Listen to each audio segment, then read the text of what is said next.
We are back on Get Up talking football, and we have sneaky, huge news, and this is terrible. Falcons edge rusher Jalen Walker is feared to have torn his ACL going down during an 11-on-11 play late in practice yesterday. He was carted off. He's scheduled to have an MRI to confirm the injury if he will indeed miss the entire season. Lewis, how would you describe the blow that this is to an Atlanta team that is putting some pieces in place in a division that feels winnable for anybody? This feels like a terrible blow. Yeah, it's huge because Atlanta had finally gotten to a point where their pass rush was respectable now. Like, think about this. Last year, they were like 6th in pass rush win rate. 2 years previous, they were in the bottom quarter. Hell, 2 years ago, they were down at 32. So this was a team that was really trying to address this. And with the drafting of Jalen Walker, the drafting of James Pierce, Brandon Dorlus, they had found a really nice nucleus. Now, Walker wasn't the guy who was producing the most. James Pierce was the one. I mean, and now you're looking at not only not having him, but really you don't know what's going to happen here with Pierce as far as his availability this year because he may be facing a suspension. So it's kind of like a double whammy for this football team right now at a time when, look, they've done a lot of nice things on this football team as far as building it. Obviously, the quarterback, question still remaining, but this is huge for them. This is a huge loss. Well, let's talk about what they've done to build it. Cindy, let's go right there. Give me B11, please. We opened the show yesterday with the news that they had just extended the contract of Bijan Robinson, and that just continues a trend. They extend Bijan, Drake London, Matthew Bergeron, Kyle Pitts. They've got the pieces on offense, except the most important one. It's like having a car. To me, it feels like I've got a car and I've got unbelievable. You see my rims, see the tires. Sound system is unbelievable. Sunroof, everything. Doesn't have an engine, but outside of that, the car is spectacular. Right. That's the question. They have the car, but can they drive it? Yeah, Ed, one thing you're going to learn about me, Greeny, is I'm always going to have some superhero reference. Yes, some type of comic book reference. Right. It's almost like the Atlanta Falcons were going after the Soul Stone. Okay. So in the Infinity Gauntlet, to get the Soul Stone, you had to give up a soul to get a soul. So to sign Bijan Robinson, it's like we got to give up something.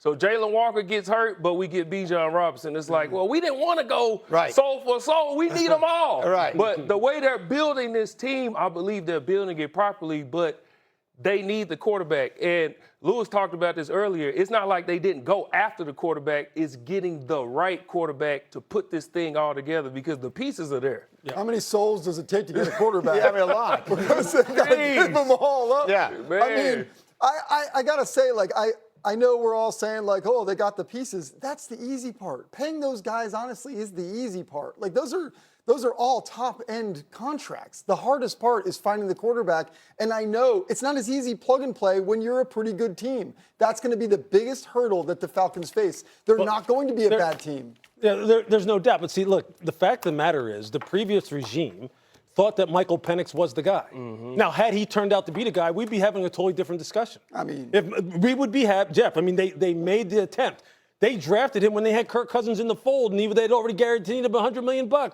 And so people were sitting there going, well, damn, I mean, that seems a little bit like overkill. But they thought they had the long-term answer. The thing is, philosophically, they approached it right. It's just the wrong dude as it looks right now because he can't stay on the football field. But as far as, look, if you look at quarterback, pass rusher, corner, wide receiver, offensive tackle, 3 of the 5 they have nailed.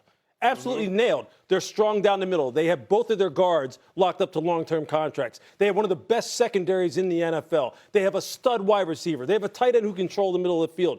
That's why we're sitting here going, and they have the best running back maybe in the league. That's why we're sitting here going, this is a team that'll be a lot of fun. But you're like, hold on. Other than what about the quarterback? Yeah. That's it. I understand what you're saying. They took their shot. The problem is they got it so wrong that people who made that decision got fired because it's a mess. And you know what? And that's why Ian Cunningham and Matt Ryan right now are going, wasn't me. Right. So they have time. It's just unfortunate. Well, Gerald made the point yesterday. They have the best quarterback they have in the building is probably still Matt Ryan. And maybe that's their biggest problem. Yeah. Matt Ryan, hey, you might want to think about it. Matty Ice, I love you. You might want to think about it. You might just 1 year. Give me a little segue till we get to next year. Answer me a serious question. Can this team with Tua will be the one who's healthy and he'll be out there. I think all signs point to him being the starter. What you just said. Tua will be healthy. Well, he was unhealthy for the start of camp. No. I mean, for the start of his career. That's the question, right? Yeah. Let's just say Tua can play 15 games. Okay. they're right there to win the South. They are. That was going to be my doubt. question. What is this if team he can with play him? 15, we've seen him do it. Right. We sure. know what Tua can do. Yeah. It's just, is he available to do it? If he's available, They're again, right this there. is a team where no. Oh, for sure. It's a division where no team's preseason over/under is over 500. The champion of the division last year was 8-9. Right. So if you win 9 games, you have a good chance to win the division. Is this team capable of doing that with Tua as their quarterback? Yeah, I believe so. This is not previous years where I'm like, oh, the Bucs have the best roster and Right. the best guy, and they running away with the division. That's not this year.